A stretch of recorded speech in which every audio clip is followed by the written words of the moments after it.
কোনো এক সময়ের কথা, একজন জেলের একটা ছোট্ট পুত্র ছিল। সে ভাবল যে আমি আমার বাবার মতোই মাছ ধরব। তখন সে একটা লাঠি নিল, তাতে দড়ি বাঁধল, আর সেই দড়ির মুখে যে কাঁটা বিঁধে থাকে তাতে চারা ঝুলিয়ে জলে ফেললো আর বসে থাকলো। কিছু সময় পরে জলে একটি তরঙ্গ দেখা গেল। ও বুঝতে পারল খুব বড় একটা মাছ ফাঁদে পড়েছে। ও বল প্রয়োগ করলো, সেটা টানার চেষ্টা করলো। মাছও বল প্রয়োগ করলো, আর শেষে যেটা হলো সেই দড়ি ছিঁড়ে গেল আর মাছ বেঁচে পালিয়ে গেল। দেখুন, ও অনেক চেষ্টা করলো কিন্তু অসফল হলো। কখনো অধিক বল প্রয়োগ করলো, আবার কখনো কম বল, কিন্তু কিছুতেই সফল হলো না। ও পঞ্চমবার প্রচেষ্টা করলো, না বেশি বল প্রয়োগ করলো না কম, ততটাই বল প্রয়োগ করলো যতটা পর্যাপ্ত, ঠিক ততটাই বল, যতটা বল সেই মাছ প্রয়োগ করলো। আর শেষ পর্যন্ত জীবনে প্রথমবার ও মাছ ধরতে সফল হলো। এবার এই কথার সারমর্ম কি? ভারসাম্য। এটাই হলো জীবনের সবথেকে বড় নিয়ম। আমাদের সবার জীবনে সমস্যা রয়েছে, কখনো মন দিয়ে ভেবে দেখবেন। জীবনে যদি কোনো ক্ষুদ্র সমস্যা বা ছোট সমস্যা থাকে আর সেটা সমাধান করার জন্য আপনি বেশি চেষ্টা করছেন, তাহলে তার দ্বারা সমাধান হয় না, বরং আরো বিপদ বেড়ে যায়। যখন কোনো বড় সমস্যা থাকে আর আপনি কম চেষ্টা করতে থাকেন, তখন সমাধান হয় না, তা চলতেই থাকে। শুধু এটাই হলো ব্যাপার। জীবনের সমস্ত সমস্যার একটা ভারসাম্য বজায় রাখা, যদি এটা আপনি শিখে ফেলতে পারেন, জীবনটা আপনার হাতের মুঠোয় থাকবে। আসুন আমার সাথে ভালোবেসে বলুন, রাধা রাধা। আপনি কখনো কোনো বাজকে নিজের বাসা বানাতে দেখেছেন? এই বাজ যখনই কোনো বাসা বানায়, তখন উঁচু গাছের ডালে বা কোনো পর্বতের শিখরে বাসা বানায়, অনেক উচ্চতায়, আর সেখানে তার সন্তানও জন্মগ্রহণ করে। যখন এই সন্তানেরা জন্মায়, তখন এই বাজ খুবই ভালোবেসে এবং খুব সাবধানে এদের পালন পোষণ করে। নিজের ঠোঁট দিয়ে তাদের ঠোঁটে খাবার পরিবেশন করে। কিন্তু যেই সেই সন্তানেরা হৃষ্টপুষ্ট হয়ে যায় এবং সেই কথা বাজ নিজে বুঝতে পেরে যায়, সেই বাজ নিজেই সেই বাসা ছিন্ন ভিন্ন করে দেয়। সেই সন্তান যাদের সবেমাত্র ডানা গজিয়েছে, কিভাবে উঠতে হয় তারা জানে না, সেই সন্তানগুলিকে উচ্চতা থেকে ঠেলে দেয়। সেই সন্তান প্রথমে ভয়ভীত হয়ে যায়। তারা সামনে মৃত্যুকে দেখতে পেয়ে ভয়ের কারণে তাদের ডানা ঝাপটাতে থাকে, আর সেই প্রক্রিয়াতেই সেই সন্তানগুলি উড়তে শুরু করে দেয়। এবার এই ঘটনায় আমরা কি শিক্ষা পেতে পারি? এটাই, যদি আপনি মাতা পিতা হন, তাহলে নিজের সন্তানকে অবশ্যই স্নেহ করুন, কিন্তু তাদেরকে নিজের আঁচলের তলায় বেঁধে রাখবেন না। যদি আপনি চান আপনার সন্তান জীবনে উন্নতি করুক, তাহলে নিজের মুঠো থেকে তাদের স্বতন্ত্র করে দিন। এই সংসারে সংঘর্ষ করতে দিন। সেই সন্তান নিজেই বুঝতে পারবে যে জন্মের সময় পাওয়া ডানা কি করে ব্যবহার করতে হয়। আর আপনার চোখের সামনে আপনার সন্তান এই আকাশে উড়তে থাকবে। তাহলে আসুন আমার সাথে ভালোবেসে বলুন, রাধা রাধা। কখনো কোনো চাতককে দেখেছেন? একটা চাতক বর্ষার জন্য অপেক্ষা করে। সেই বর্ষার জলে নিজের তৃষ্ণা নিবারণ করে, নয়তো সারা বছর তৃষ্ণার্ত থেকে যায়। ও আকাশের দিকে তাকিয়ে থাকে আর অপেক্ষা করে যে কবে বর্ষা হবে আর কবে আমি আমার তৃষ্ণা নিবারণ করব। সেখানে অন্যদিকে একটি কাক বা একটা পায়রা, এরা কি করে? যেখানে জল পায় পান করে নেয়, যেখানে খাবার পায় খেয়ে নেয়, আত্মীয় স্বজন বন্ধু বান্ধব যাকেই পায় তার সাথে সময় কাটায়, খাবার খায় আর চলে যায়। এবার এদের মধ্যে মিল কোথায় আর পার্থক্য কোথায়? দুজনের কাছেই ডানা রয়েছে, দুজনেই উড়তে পারে। এই আকাশ হলো ওদের, খাবারের দানা ওদের। পার্থক্য হলো তাদের অভিলাষার, পার্থক্য হলো তাদের আকাঙ্ক্ষার, পার্থক্য জীবন যাপনের ধরনের।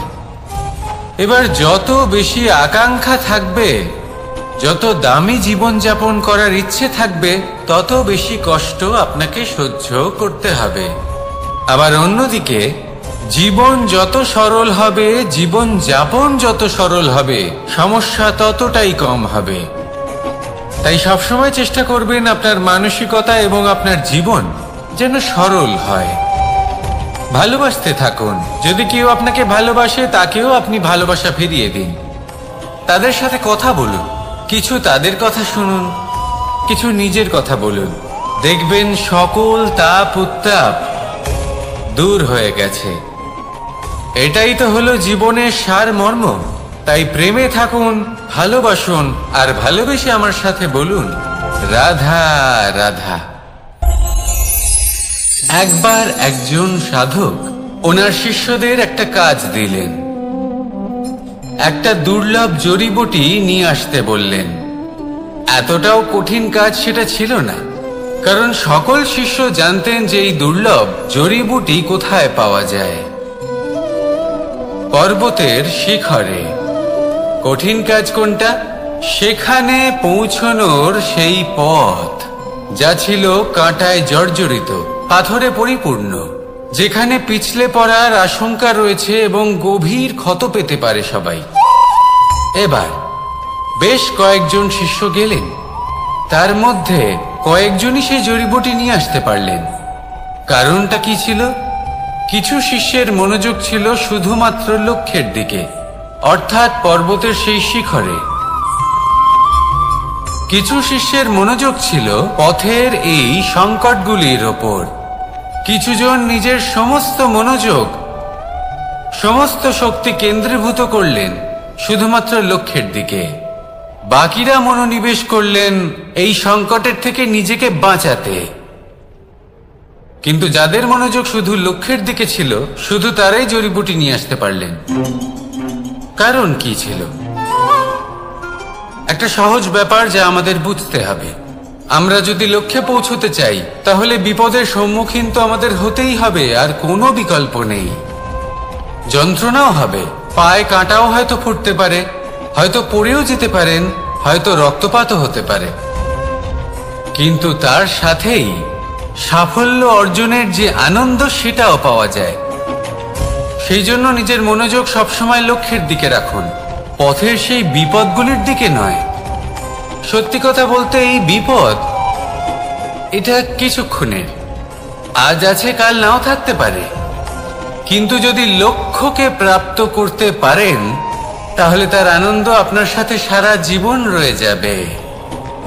তাহলে লক্ষ্য প্রাপ্ত করুন আর আমার সাথে ভালোবেসে বলুন, রাধা রাধা। আমরা কখন উচিত কাজ করি, কখন অনুচিত কাজ করি, কখন পুণ্য করি আর কখন পাপ করি, কখন ন্যায়ের পথে চলি আবার কখন অন্যায়ের পথে চলি, তা দুজন ব্যক্তি বুঝতে পারেন, পরমাত্মা আর অন্তরাত্মা। এবার প্রত্যেক মুহূর্তে কি হয় পরমাত্মা সবই জানেন, তার কাছে কিছুই গোপন নয়। কিন্তু প্রত্যেক মুহূর্তে আপনার কি করা উচিত, সেটা উনি এসে আপনাকে বলতে পারবেন না। সেই জন্য আমাদের ভেতরে অন্তরাত্মা আছে, আমাদেরই চেতনার একটি অংশ। একবার চোখ বুঝে দেখুন, অন্তরাত্মার মধ্যে নিমজ্জিত হয়ে ভাবুন আর বোঝার চেষ্টা করুন।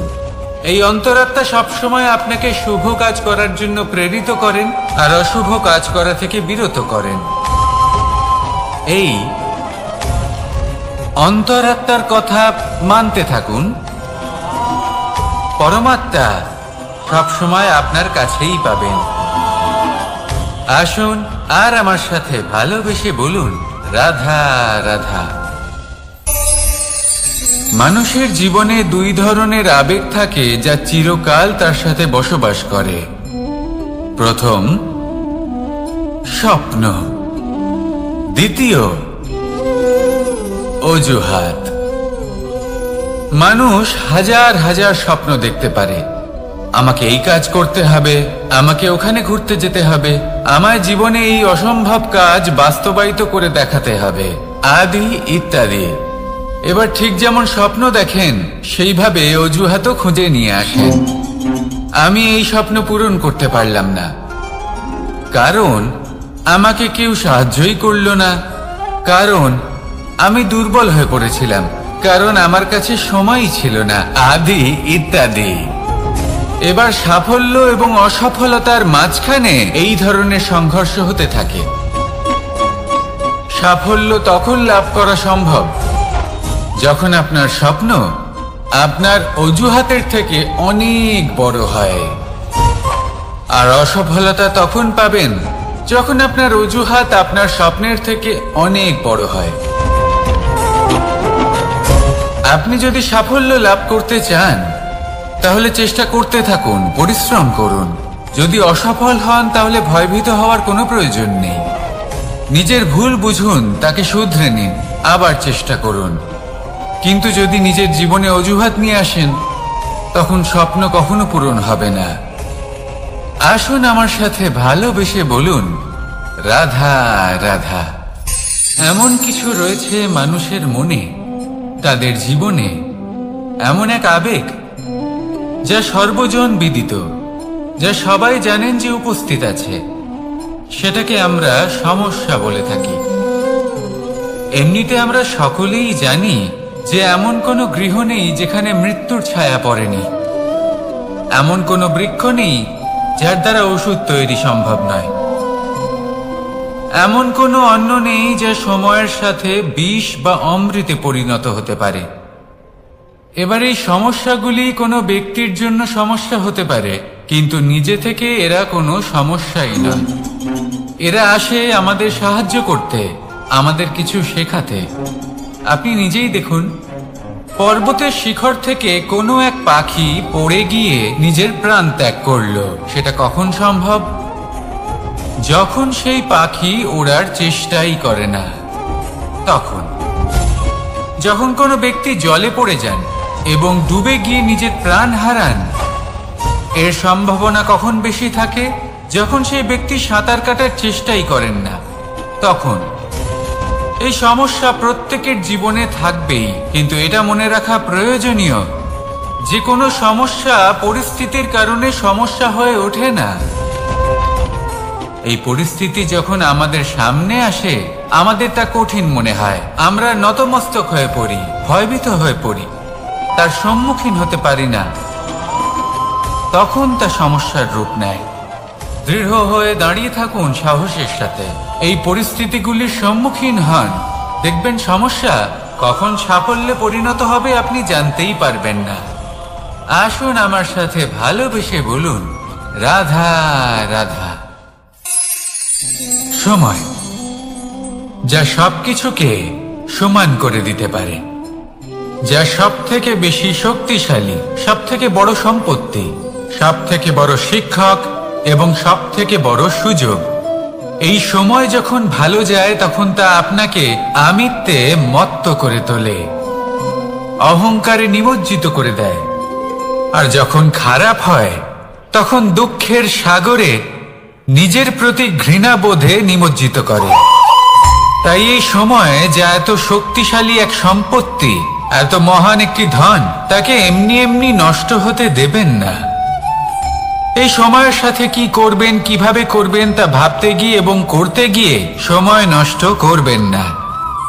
যদি আপনি এই সময় নষ্ট করেন তাহলে সময়ও নিশ্চিত করবে যে আপনার সাথে কি করা উচিত। তাই সময়ের সদ্ব্যবহার করুন আর আমার সাথে ভালোবেসে বলুন, রাধা রাধা। আমরা সকলে শক্তি অনুভব করতে চাই।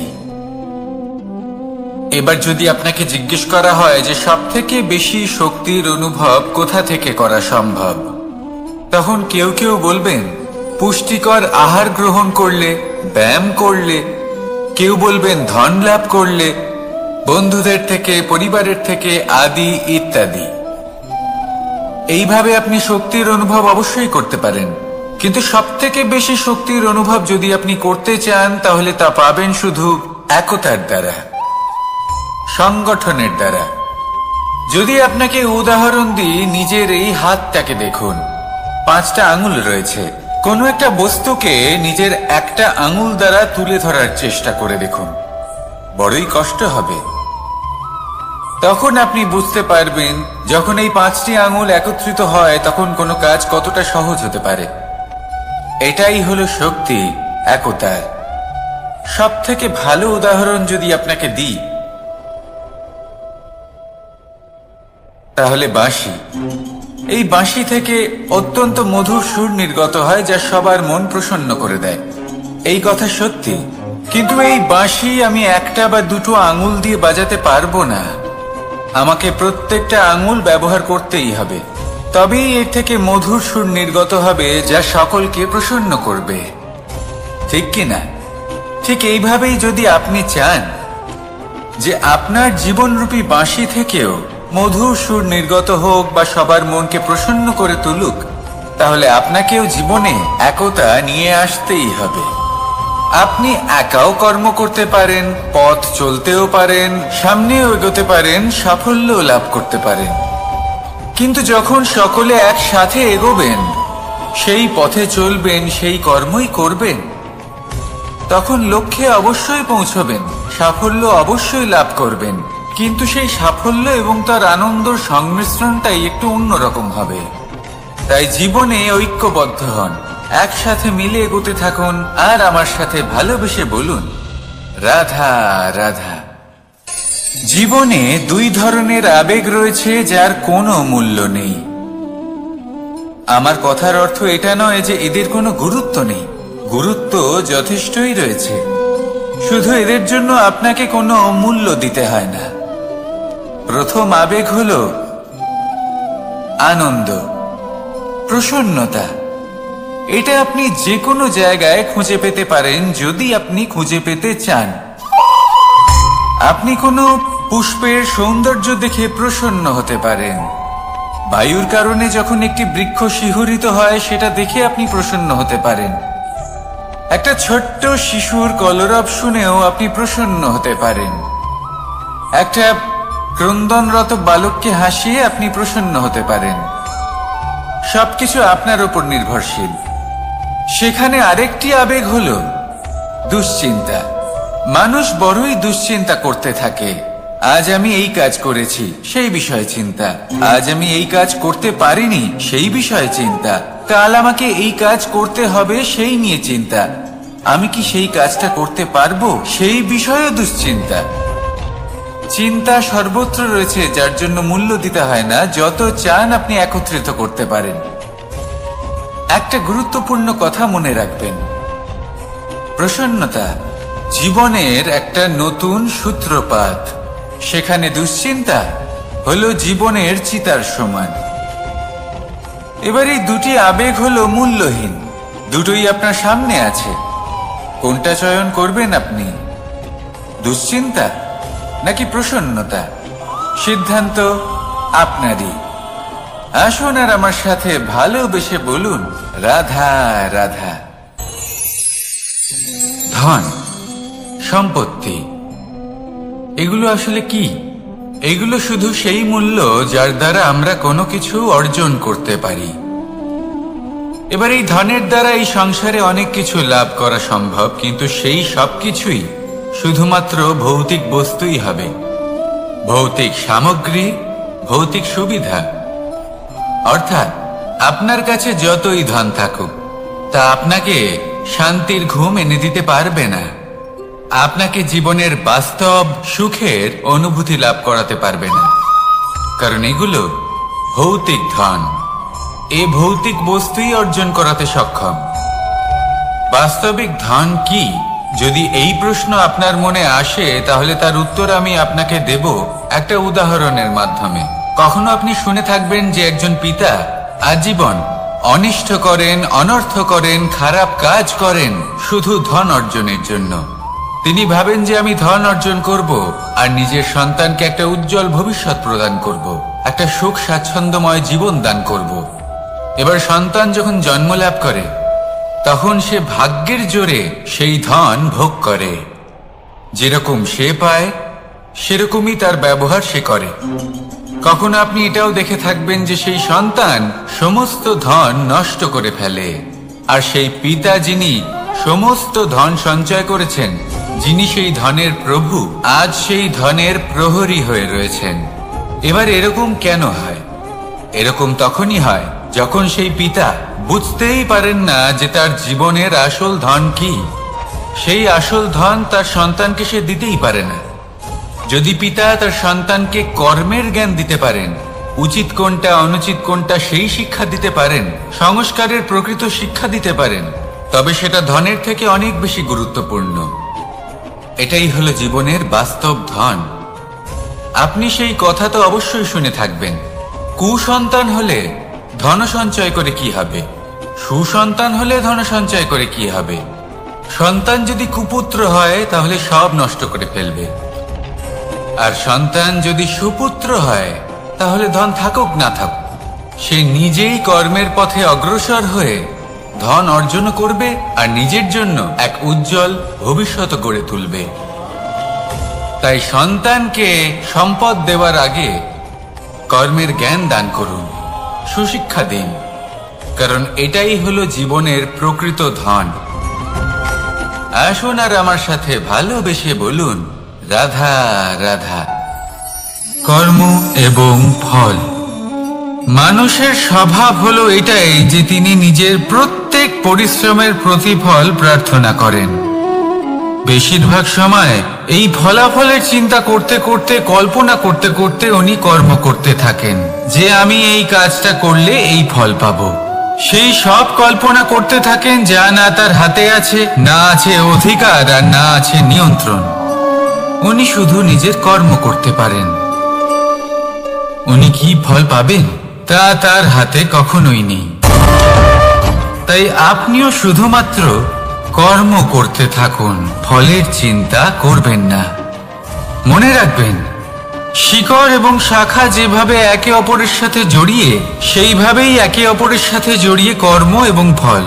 যেরকম কর্ম আপনি করবেন সেরকম ফল আপনি অবশ্যই পাবেন।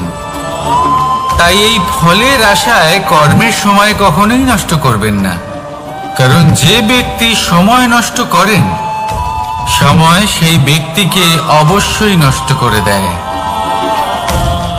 কর্ম করুন নিঃস্বার্থভাবে, ফলের চিন্তা করবেন না, আর আমার সাথে ভালোবেসে বলুন, রাধা রাধা। কর্ম এবং ফল। দেখতে গেলে এই সমস্ত ব্রহ্মাণ্ড এই দুইয়ের মাঝেই স্থির হয়ে আছে। মানুষজন কর্ম করেন ভালো ফল লাভের আশায়, আর ভালো ফল লাভের আশায় উনি এটাই ভুলে যান যে উনি যে কর্ম করছেন তা কি করছেন। আমি বলেছিলাম কর্ম করুন ফলের চিন্তা না করে, কিন্তু কি কর্ম করছেন সেই বিষয়ে ভাবাটাও অত্যন্ত আবশ্যক। নয়তো অনেক সময় আমরা এমন কর্ম করে ফেলি যা না চাইতেও বিষে পরিণত হয়, যা হয়েছে দুঃশাসনের সাথে, দুর্যোধনের সাথে, গুরু দ্রোণের সাথে। একজনের মানসিকতা উচিত ছিল না, একজনের বিবেক উচিত ছিল না, আরেকজন যে পক্ষ নির্বাচন করেছিলেন সেই পক্ষ উচিত ছিল না। আর যা কিছু ওনাদের সাথে হলো, আপনার আমার আমাদের সকলের সাথে তা হতে পারে। আমি বলেছিলাম কর্ম করুন, ফলের চিন্তা করবেন না, কিন্তু এই কর্মের বিষয়ে বিচার করে দেখাটাও ততটাই আবশ্যক। দেখুন, কর্ম করার উচিত প্রক্রিয়া ফলের চিন্তা না করা, কিন্তু যদি আপনার কর্ম শুভ হয় তাহলে তার ফলও নিয়তি আপনাকেই দেবে। সর্বদা কর্ম করার সময় এটা ভাবুন যে আপনার এই কর্ম এই সংসারকে, এই সমাজকে, আপনার পরিবারকে, আপনার আশেপাশের মানুষজনকে কোন দিশায় নিয়ে যাবে। যদি এটা সবার জন্য মঙ্গলময় হয় তাহলে কর্ম করতে থাকুন। আর হ্যাঁ, নিশ্চিত রূপে ফলের চিন্তা করবেন না। আসুন আমার সাথে ভালোবেসে বলুন, রাধা রাধা। বটবৃক্ষের বীজ সর্ষের দানার থেকেও ছোট হয়, কিন্তু যখন তা নিজের রূপ ধারণ করে তখন তা বিশাল বৃক্ষের আকার ধারণ করে, যা সহস্র বছর ধরে বেঁচে থাকে, ছায়া প্রদান করে, পাখিদের আশ্রয় প্রদান করে, আর দেয় পথচারীদের বিশ্রাম করার স্থান। কেন? কারণ সেই ছোট বীজ তা মাটির ভেতরে গিয়ে নিজের খোলস ত্যাগ করে। অন্ধকারে থাকে সে, যতই আলো আসুক না কেন, যতই বর্ষা আসুক না কেন, সব সহ্য করে। আর তারপরে একটা চারা গাছ অঙ্কুরিত হয়, তারপর ধীর গতিতে একটা বিশাল বৃক্ষতে পরিণত হয়। দেখুন, জীবনে কঠিন সময় আসে, এই জন্য নয় যে আপনি হার মেনে নেবেন, এই জন্য আসে যাতে আপনি ভবিষ্যৎ নির্মাণের জন্য নিজেকে তৈরি করতে পারেন।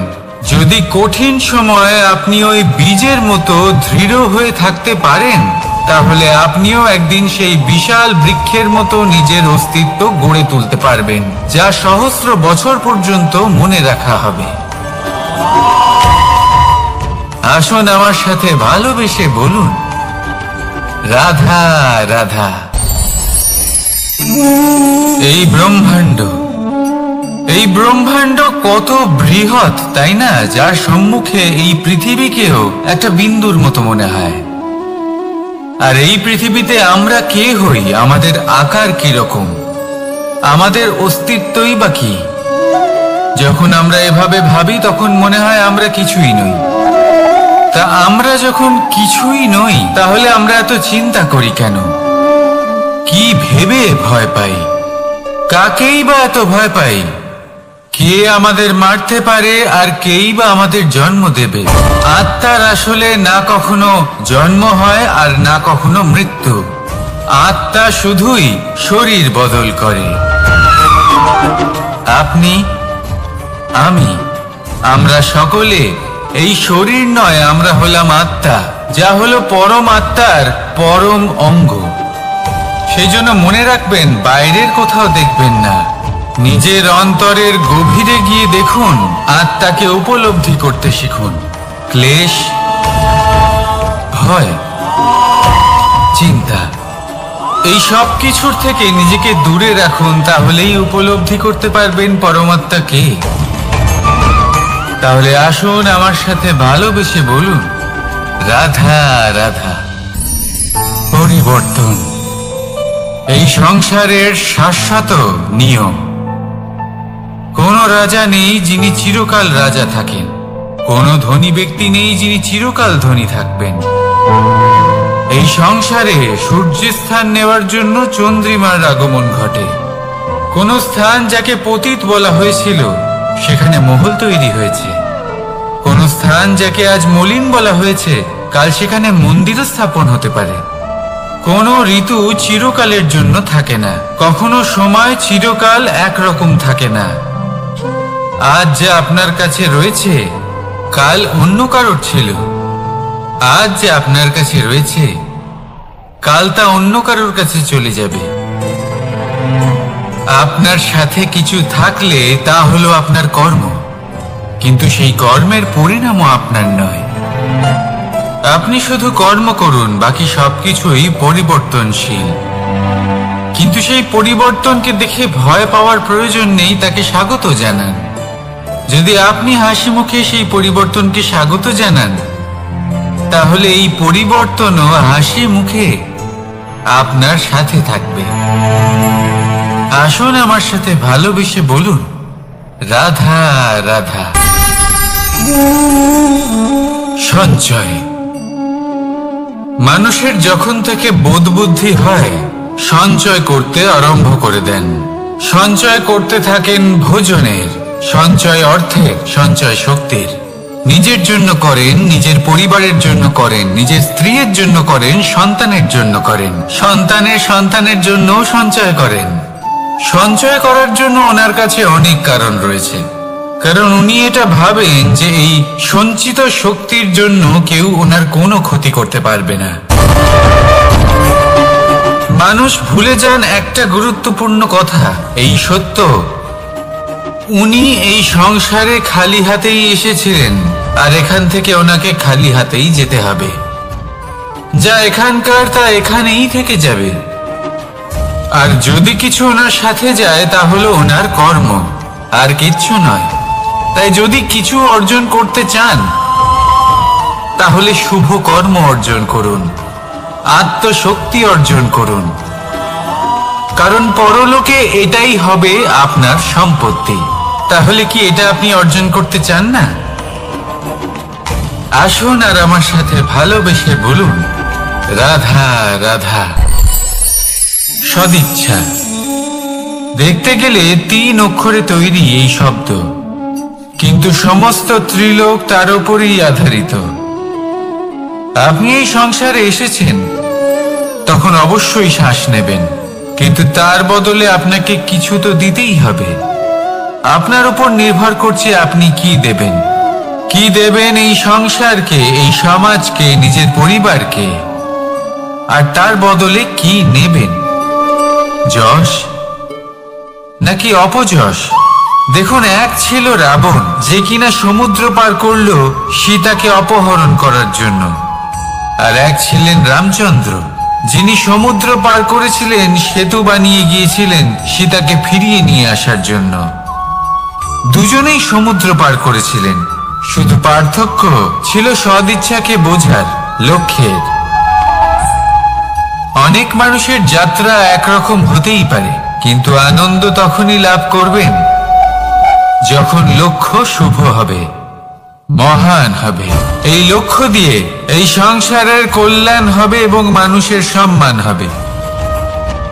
যদি আপনার সংকল্প উচিত হয় তাহলে আপনার লক্ষ্য উচিতই হবে, নয়তো শুধুমাত্র বিনাশ হবে। আর উচিত এটাই হবে যে বিনাশের হাত থেকে যেন নিজেকে বাঁচানো যায়, কি বলেন? তাই জীবনে যে লক্ষ্য স্থির করছেন, মনে রাখবেন তা যেন শুভ লক্ষ্য হয়। যদি এরকম হয় তাহলে আপনার যাত্রা, আপনার জীবন দুটোই শুভময় হবে। আসুন আর আমার সাথে ভালোবেসে বলুন, রাধা রাধা। সুরক্ষা। এই সুরক্ষা আসলে কি?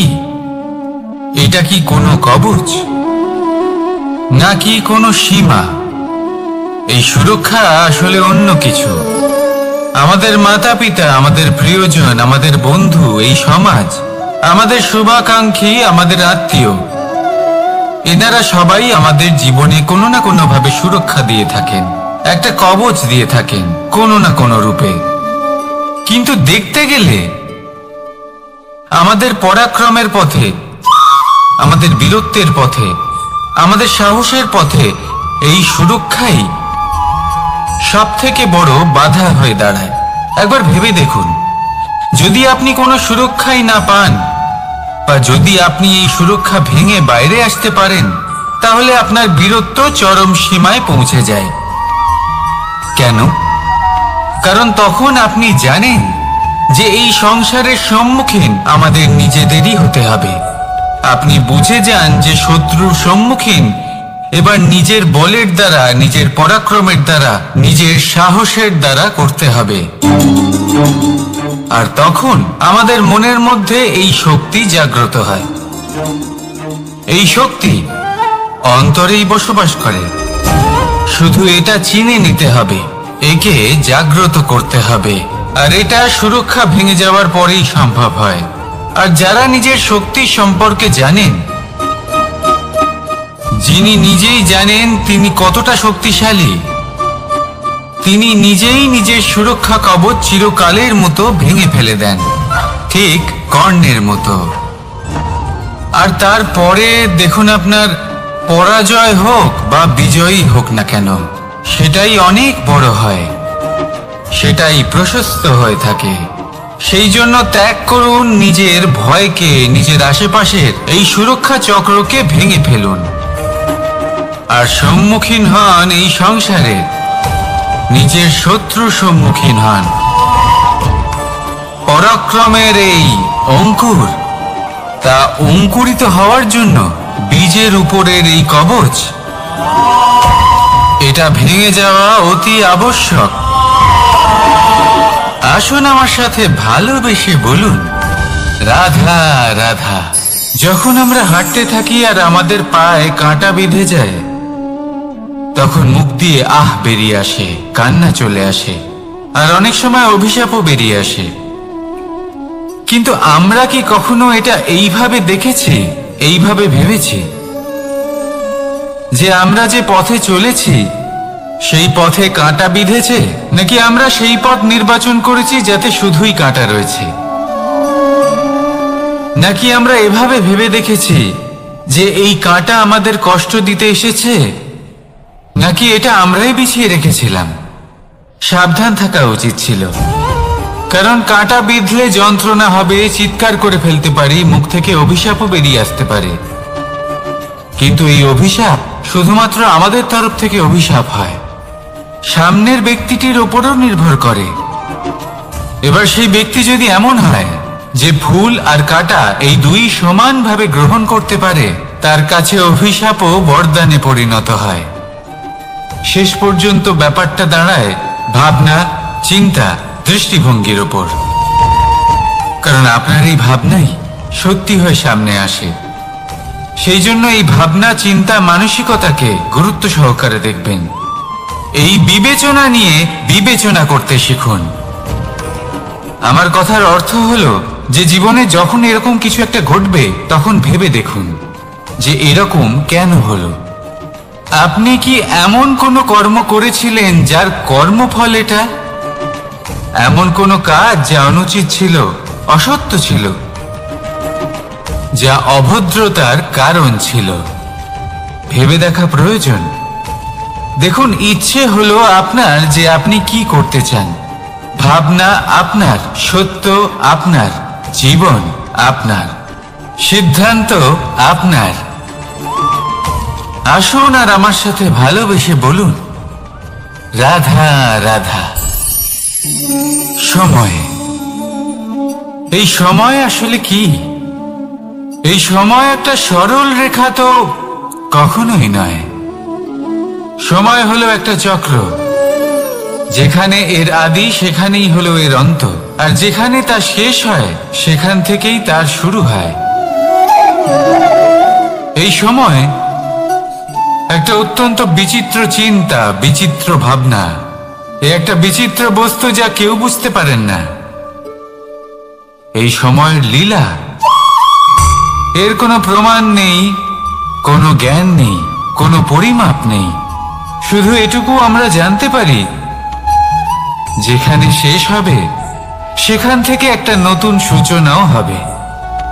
যা আজ আপনার কাছে আছে, কাল অন্য কারোর কাছে যাবে, তারপরে তার কাছ থেকেও অন্য কারোর কাছে যাবে, তারপরে তার থেকেও ছিনিয়ে নেওয়া হবে।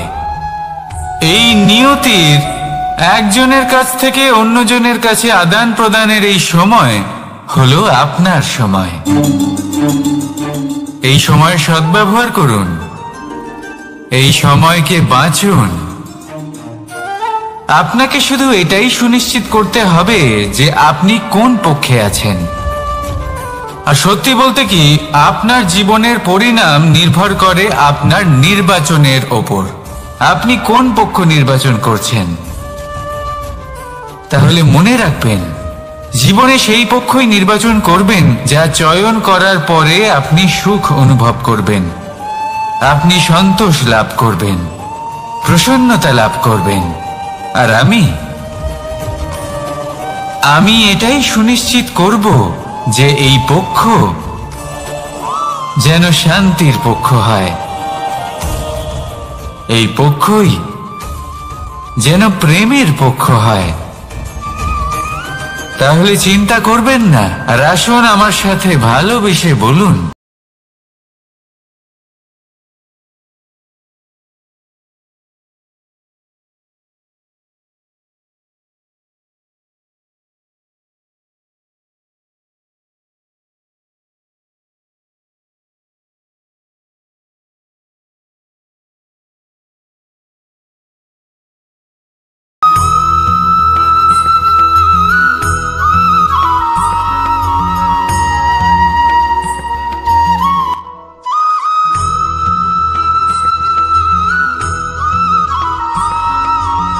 আপনি ওই কথাটা নিশ্চয়ই শুনেছেন, যখন ভগবান একটা দরজা বন্ধ করেন তখন অন্যদিকে অনেক দরজা খুলে দেন।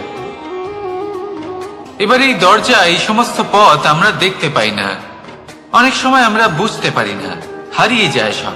কখনো কখনো মনে হয় যে এই কথাটাই মিথ্যে, কিন্তু আসলে তা তো নয়। তাহলে হারিয়ে যায় কেন? কারণ আমরা সময় নষ্ট করি এই দরজার দিকে তাকিয়ে থেকে। ভাবি এই বুঝি দরজা খুলবে, এবার দরজা খুলবে। অপেক্ষা করতে করতে আমরা অনেক সময় নষ্ট করে ফেলি। এত সময় নষ্ট করি যে আমরা দেখতে পাই না, খুঁজে পাই না সেই সমস্ত দরজা আর পথ যা আমাদের জন্য খোলা রয়েছে। যদি খুঁজেই না পাই তাহলে তা ব্যবহার করব কি করে? মনে রাখুন, ভগবান সবসময় আমাদের সাথে রয়েছেন, আমাদের সাহায্য করছেন। এই পথ সব সময় আছে, সর্বত্র আছে। দরকার রয়েছে শুধুমাত্র দৃষ্টির, দৃষ্টিভঙ্গি এবং ভাবনার। এই দৃষ্টিকে বিস্তৃত করুন, এই দৃষ্টিভঙ্গিকে ধন্যাত্মক করে তুলুন, আর এই ভাবনা, এর সীমা একটু বাড়িয়ে তুলুন। তারপর দেখবেন সব খুঁজে পাবেন। আসলে কি, এই যে ঈশ্বর, এই যে পরমাত্মা, তা আমাদের সাথে রয়েছে, আমাদের মনের মধ্যে রয়েছে। যিনি তাকে মন থেকে চাইবেন তিনি তাকে মনের মধ্যে অবশ্যই খুঁজে পাবেন। যদি উনি মন থেকে চান পথ খুঁজে পেতে, তাহলে তিনি অবশ্যই পথ খুঁজে পাবেন। তাহলে আসুন আমার সাথে ভালোবেসে বলুন, রাধা রাধা।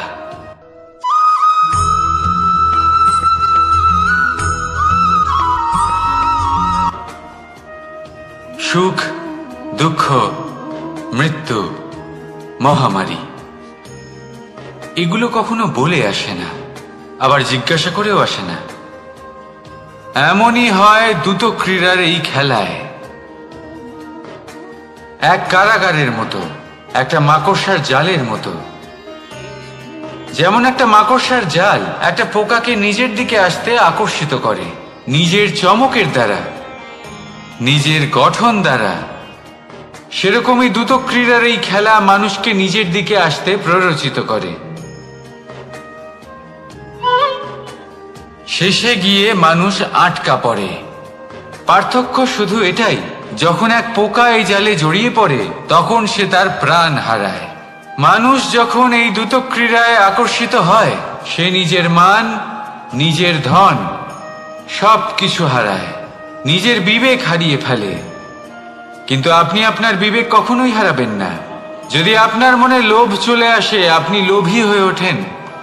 যদি আপনি দ্রুত ক্রীড়ার এই খেলায় আটকা পড়েন, তাহলে মনে রাখবেন এই খেলা থেকে ফিরে আসা প্রায় অসম্ভবই বলা যায়। নিজের বিবেক কখনো হারাতে দেবেন না, কারণ বিনাশ আসার প্রথম লক্ষণ হলো বিবেকের বোধ চলে যাওয়া। এই প্ররোচনায় কখনো পা দেবেন না। আর আমার সাথে ভালোবেসে বলুন, রাধা রাধা।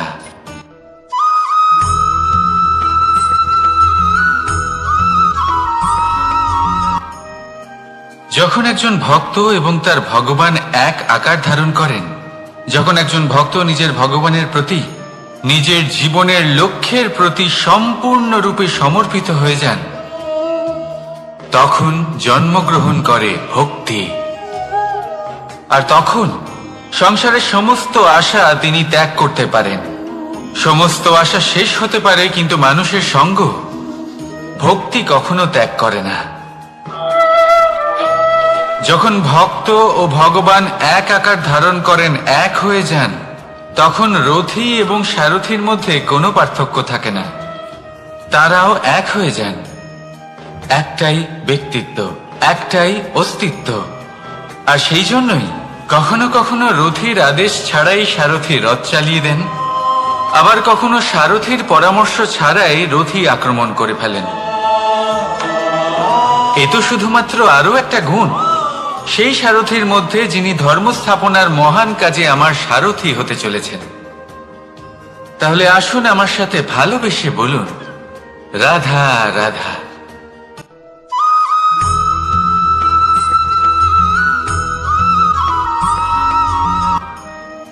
বরদান এবং অভিশাপ, এই দুই হলো একই মুদ্রার দুটি পিঠ। এই বরদান আমরা অনেক কারণে পেতে পারি, কখনো নিজের পরিশ্রমের কারণে, কখনো নিজের তপস্যার কারণে, কখনো আমাদের পূর্বপুরুষদের কর্ম ও তপস্যার কারণে। কিন্তু এই বরদান কতক্ষণ বরদান থাকবে তা আমরা নিশ্চিত করতে পারি না। তা সুনিশ্চিত করে শুধুমাত্র আমাদের কর্ম। যদি আপনাকে উদাহরণ দিই, আপনি রেশমের কীট দেখেছেন? ও বরদান পেয়েছে যে ও নিজের সুরক্ষার জন্য খোলস বানাতে পারে। এবারও তাতে এত মত্ত হয়ে যায় যে এমন এক আবরণ বানিয়ে ফেলে যাতে সে নিজেই আবদ্ধ হয়ে চাপা পড়ে মরে যায়। এটার তাৎপর্য কি? তাৎপর্য খুবই সরল। গর্ব করা খুবই ভালো, কিন্তু অহংকার করা কখনোই উচিত নয়। যদি অহংকার মনের মধ্যে প্রবেশ করে, তাহলে এই বরদান অভিশাপে পরিণত হতে সময় লাগে না। আর যদি কর্মশ্রেষ্ঠ হয়, তাহলে অভিশাপ বরদানে পরিণত হয়। তাহলে আসুন শ্রেষ্ঠ কর্ম করুন আর আমার সাথে ভালোবেসে বলুন, রাধা রাধা।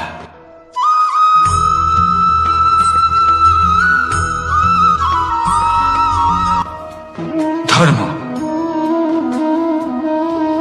আমরা সকলে ধর্মের বিষয়ে কথা বলি, কখনো নিজের ধর্মের বিষয়, আর কখনো অন্যের ধর্মের বিষয়। কখনো আমরা অধর্ম দেখলে সেই বিষয়ে কথা বলি। অনেক রকম আলোচনা হয়, কিন্তু এই ধর্ম আসলে কি, সেটা কি কেউ বোঝে? যদি আমি আপনাকে উত্তর দিই, এই উত্তর সরল। ধর্ম হলো তাই যা মানুষকে অন্য মানুষের সাথে, সমস্ত বিশ্ব সংসারের সাথে আনন্দ সহকারে বাঁচতে শেখায়। সেই জন্য আপনি যদি কখনো কোনো ধর্মীয় স্থানে যান, সেই ধর্মীয় স্থানে গিয়ে আপনার শান্তির অনুভূতি হয়, তাই না? কিন্তু দেখুন, ধর্মের জ্ঞান থাকলেই সেই মানুষ ধর্মের পথে চলতে পারবে এমন কোনো কথা নেই। অনেক সময় সম্পর্কে যখন সংঘর্ষ বেড়ে যায়, তখন ইচ্ছের জন্ম হয়, ক্রোধের জন্ম হয়, অহংকারের জন্ম হয়, আর তারপর বিনাশ হয়ে যায় এই ধর্মের। সেই জন্য দ্বিতীয় সবথেকে গুরুত্বপূর্ণ গুণ যা আমার সারথীর মধ্যে থাকা উচিত, তা হলো ধর্মবীর হওয়া। এবার দেখতে হবে সেটা এই যে কে হবে সেই ব্যক্তি যিনি এই স্বয়ম্বরে নিজের ধর্মে অটল থাকবেন। কারণ সেই ব্যক্তি এই সংসার থেকে সরে এসে ধর্মের পুনঃস্থাপনের এই মহাকার্যে আমার সারথি হতে পারবেন। তাহলে আসুন আমার সাথে ভালোবেসে বলুন, রাধা রাধা। কর্ম, ধর্ম, জ্ঞান, এই তিন স্তরে অনেক মানুষ পৌঁছতে পারেন। অনেকে এই পরীক্ষা দিয়ে তাতে উত্তীর্ণ হয়ে যেতে পারেন, কিন্তু শিখরে পৌঁছে শাসন তিনিই করতে পারেন যার কাছে এই চতুর্থ গুণটিও থাকে, সমর্পণ। অত্যন্ত গুরুত্বপূর্ণ একটা গুণ এটা। এই সমর্পণ আসলে অত্যন্ত গুরুত্বপূর্ণ। পূর্ণ সমর্পণ দরকার নিজের লক্ষ্যের প্রতি, সমর্পণ নিজের কর্তব্যের প্রতি, সমর্পণ নিজের আত্মার থেকে নির্গত স্বরের প্রতি, সমর্পণ নিজের রথীর প্রতি, অর্থাৎ আমার প্রতি। এবার এই পরীক্ষায় অত্যন্ত কঠিন এক বাঁক আসতে চলেছে, যেখানে সারথীকে সমর্পণের নিরিখে পরীক্ষা করা হবে, আর তাতে উত্তীর্ণ হওয়ার পরেই তার হাতে ধর্ম স্থাপনের রথের রাশ তুলে দেওয়া হবে। দেখা যাক কি হয়। ততক্ষণ আপনি প্রসন্ন থাকুন আর আমার সাথে ভালোবেসে বলুন, রাধা রাধা।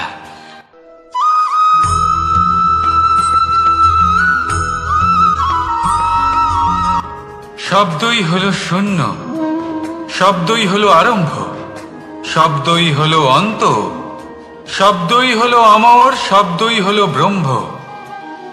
এই শব্দ হলো অত্যন্ত বিশেষ, কেউ কাঁদলে তাকে হাসিয়ে তোলে, কেউ হাসলে তাকে কাঁদিয়ে দেয়। কারোর মনে উদ্দীপনা জাগিয়ে তুলতে পারে, আবার কারোর মনে কাঁটা হয়ে বিঁধে থাকতে পারে। একটা অত্যন্ত গুরুত্বপূর্ণ কথা যা বোঝা অত্যন্ত আবশ্যক। আপনার মন, আপনার হৃদয় যতই শুদ্ধ হোক না কেন, যতই পবিত্র হোক না কেন, আপনার দৃষ্টিভঙ্গি যতই স্পষ্ট হোক না কেন, যদি আপনার কথা পবিত্র না হয়, যদি আপনার শব্দ শুদ্ধ না হয়, তাহলে তা আপনাকে আপনার কর্মফল ভোগ করতে বাধ্য করবেই। একটা সহজ উদাহরণ দিই। আপনার জীবনে এমন কেউ অবশ্যই থাকবেন যাকে আপনি পছন্দ করেন না, যিনি হয়তো অধর্মী মানুষ, যিনি হয়তো দুর্বুদ্ধি সম্পন্ন মানুষ, কিন্তু তার জন্য অপশব্দ প্রয়োগ করলে তার মধ্যে কোনো পরিবর্তন আসবে না, তার মানসিকতা বদলাবে না, শুধু মনে প্রতিশোধ স্পৃহা জেগে উঠবে, মনে হিংসা জাগবে, আর কিচ্ছু নয়। সেই জন্য নিজের শব্দকে নিয়ন্ত্রণ করুন, নিজের কথা সংযত করুন। শ্রেষ্ঠ থেকে শ্রেষ্ঠতর মানুষকেও সাবধানী হতে হয়, কারণ যদি এই শব্দের প্রয়োগ সঠিক না হয়, তাহলে আজীবন মানুষকে নির্বাক হয়ে থাকতে হতে পারে। তাহলে নিজের শব্দ নিয়ন্ত্রিত রাখুন, নিজের কথাকে শুভ করুন, এতে প্রেমবোধ জাগিয়ে তুলুন, আর সেই প্রেমবোধ নিয়েই বলুন, রাধা রাধা।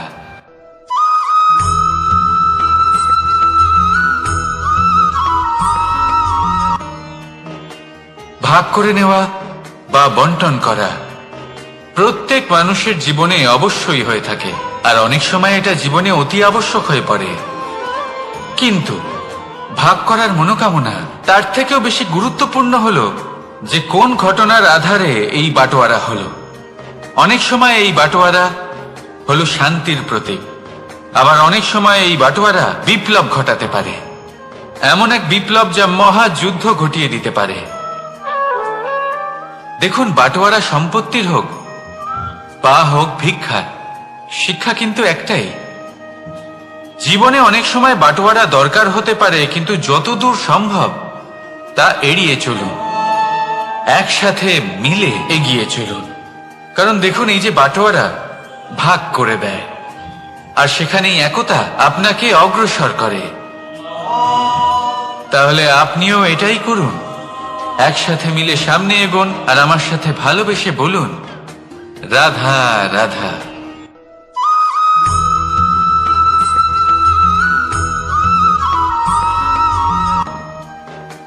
ভগবান আর ভক্ত যখন এক আকার হয়ে যায়, যখন ভক্ত তার ভগবানের প্রতি এবং নিজের জীবনের উদ্দেশ্যের প্রতি সম্পূর্ণরূপে সমর্পিত হয়, তখন জন্ম নেয় ভক্তি। এই সংসারের সমস্ত আশা হয়তো আপনার সঙ্গ ত্যাগ করে দিতে পারে, তখনও ভক্তি সাথে থাকবে। ভক্ত আর ভগবান যখন এক আকার হয়ে যায়, তাদের মধ্যে কোনো পার্থক্য থাকে না, তারা এক হয়ে যায়, এক ব্যক্তিত্ব, এক অস্তিত্ব। সেই জন্য কখনো জীবনে যে কোনো রূপেই, যে কোনো প্রকারেই, যে কোনো ঈশ্বরকে মান্য করুন, মনের মধ্যে শ্রদ্ধা ভাব জাগ্রত করুন, মনে ভক্তি ভাব জাগ্রত করুন। এই সমগ্র সংসারে সব কিছু আপনাকে ছেড়ে চলে গেলেও তখনও এই ভক্তি শুধুমাত্র আপনার উত্থান ঘটাবে। তাই মনে ভক্তি জাগ্রত করুন, আর আমার সাথে ভালোবেসে বলুন, রাধা রাধা।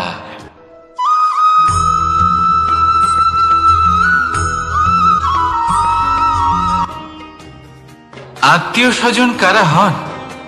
তারাই যারা সুখে দুঃখে পাশে থাকেন, তারা যারা বিপদের সময় আপনার পাশে এসে দাঁড়ান। এবার দেখুন, একটা প্রশ্ন করব আপনাদের, সব থেকে ঘনিষ্ঠ, আবশ্যক এবং গুরুত্বপূর্ণ আত্মীয় কারা, বিশেষ করে বিপদের সময়?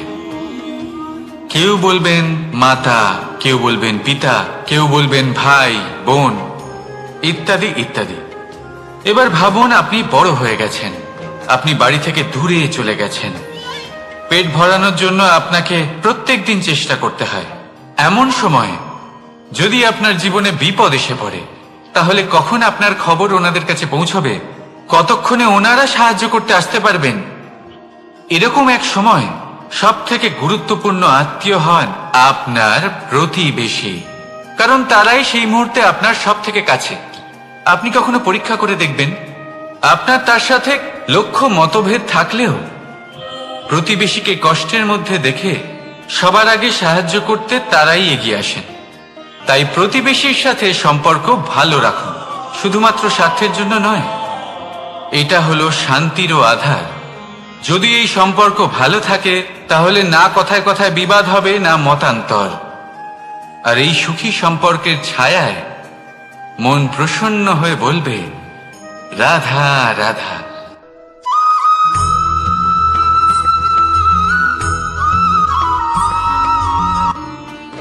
সাফল্য কে না চান? সাফল্য লাভ করার, শিখরে পৌঁছানোর আলাদাই একটা আনন্দ রয়েছে। আর আপনজনদেরও কে না চান? প্রত্যেক মানুষ চান যেন জীবনে তার কোনো আপনজন থাকে, যারা সব সময় তাদের সাথে থাকবে। কারণ আপনজনের সাথেই তো সাফল্যের আনন্দ সব থেকে বেশি পাওয়া যায়। কিন্তু আসলে কি হয়, অনেক সময় সাফল্যের খোঁজে সেই পথে চলতে চলতে আমরা আপনদের থেকে দূরে চলে যাই। না চাইতেও দূরে চলে যেতে হয়, ওনাদের সাথে সময় কাটাতে পারি না। আর আমরা ভুলে যাই যে সাফল্যের আসল আনন্দ আপনজনদের সাথেই পাওয়া যায়। সফল হওয়ার পরে আপনদের সাথে দেখা হলে তাদের চোখে আমাদের জন্য যে আবেগ থাকে, যে সম্মান, যে প্রেম থাকে, সেটাই হলো আসল পুরস্কার। আমরা সেই কথা ভুলে যাই এবং একা হয়ে পড়ি। বেশিরভাগ সময় এটাই হয়। বেশিরভাগ সময় সফল মানুষগুলি একা হয়ে যান। এবার আপনি কি চান? আপনি অসফল হয়ে দিনগুলি একাকিত্বে কাটাতে চান, নাকি সফল হয়ে আপনজনদের সাথে আনন্দে থাকতে চান? সেই সিদ্ধান্ত আপনার। সাফল্যের পেছনে ছুটুন, নিজেকে উজাড় করে দিন, কিন্তু আপনজনদের সঙ্গ ত্যাগ করবেন না।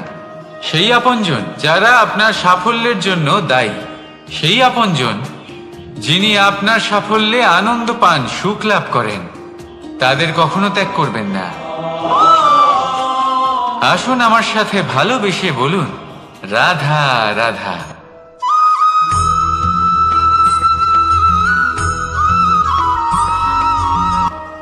কখনো ভেবে দেখেছেন মানুষকেই এই সংসারে সর্বশ্রেষ্ঠ প্রাণী কেন বলা হয়? অন্য কোনো প্রাণীকে কেন নয়? শুধু কি এই জন্যই আমরা চিন্তা করতে পারি, আমাদের কাছে তীক্ষ্ণ বুদ্ধি রয়েছে, কোনো কিছু আবিষ্কার করতে পারি, সেই কারণেই?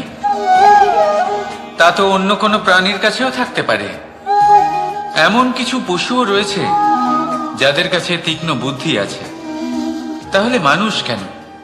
কারণ মানুষের কাছে এমন কিছু রয়েছে যা অন্য প্রাণীর কাছে নেই, মানবতা। মানবতা যা সর্বপ্রথম এগিয়ে যেতে চাইলেও যদি পথে কেউ ধাক্কা খেয়ে পড়ে যায়, তাকে আগলে রাখতেও জানে। মনে রাখবেন, আপনার সব থেকে বড় পরিচয় আপনার নাম, আপনার সম্পত্তি বা আপনার ধর্মও নয়। আপনার সব থেকে বড় পরিচয় হলো আপনার মানবতা। তাহলে সময় এলে পরে নিজের মানবতার পরিচয় দিন। অন্য মানুষকে সাহায্য করুন, অন্য প্রাণীকে সাহায্য করুন। একা একা পথ চলা হলো পশুদের প্রবৃত্তি। মানুষ হলেন তিনি যিনি অন্যের জন্য প্রাণও দিতে পারেন। মানুষ হলেন তিনি যিনি অন্য মানুষের প্রাণ বাঁচান। সেই মানবতাকে জাগিয়ে তুলুন আর এই জীবন বাঁচতে শুরু করুন। আর হ্যাঁ, আমার সাথে ভালোবেসে বলুন, রাধা রাধা।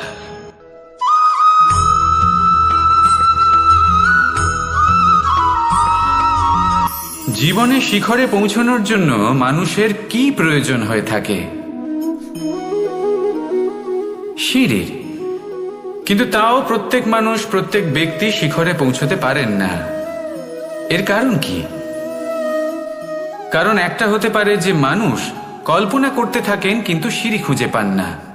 কিছু মানুষ খুঁজে নেন কিন্তু তা পেয়ে এতটাই প্রসন্ন হয়ে যান যে তারপর আর কোনো কর্মই করেন না। খুব সোজা ব্যাপার। অনেক মানুষ সিঁড়ি খুঁজে পান না, আর যদি পেয়েও যান তাও যতক্ষণ না তাতে চড়ছেন সেই শিখরে পৌঁছবেন কি করে? যতক্ষণ না আপনি পরিশ্রম করছেন যতক্ষণ না সেই সিঁড়িতে আপনি চড়ছেন, যতক্ষণ না ক্লান্ত হচ্ছেন, আপনার পায়ে হাঁটুতে ব্যথা না হচ্ছে, ততক্ষণ এই শিখরে পৌঁছানোর সৌভাগ্য লাভ করতে পারবেন না। তাহলে কল্পনার সাথে কর্ম করুন, পরিকল্পনার সাথে পরিশ্রম করুন, সব কিছু পাবেন। আসুন আমার সাথে ভালোবেসে বলুন, রাধা রাধা।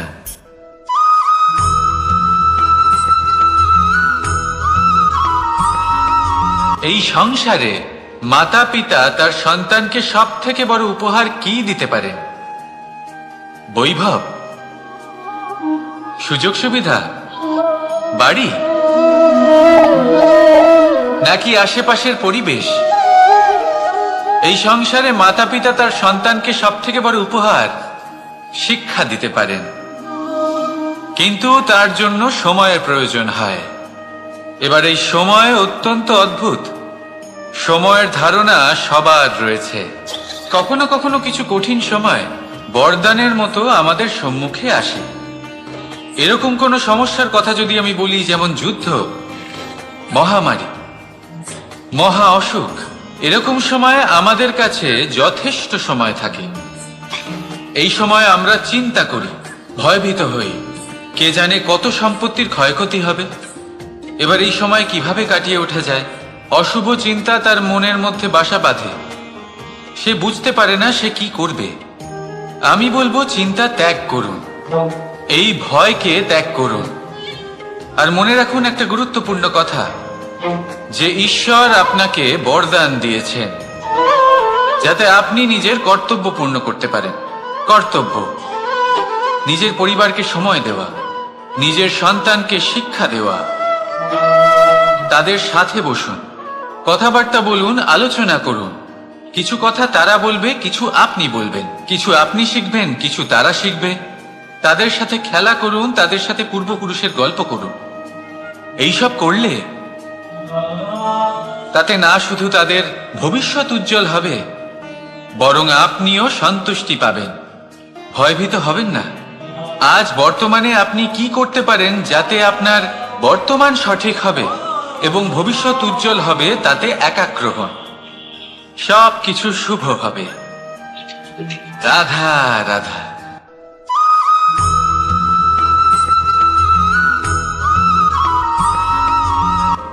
মানুষ আর ধন, এই দুইয়ের মধ্যে সম্পর্ক খুব ঘনিষ্ঠ। ধন হলো সেই শক্তি যার ব্যবহার মানুষ করে থাকে সাংসারিক বস্তু ক্রয় করার জন্য, নিজের জীবন যাপন করার জন্য। আর মানুষ হলো সেই শক্তি যারা ধনকে গুরুত্বপূর্ণ করে তোলেন।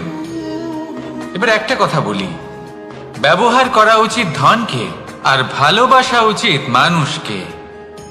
এটা বেশিরভাগ মানুষই বোঝেন না। মানুষ এখানেই সব থেকে বড় ভুল করে বসেন। তারা ভালোবাসেন ধনকে আর ব্যবহার করেন মানুষকে। এ হলো অনুচিত।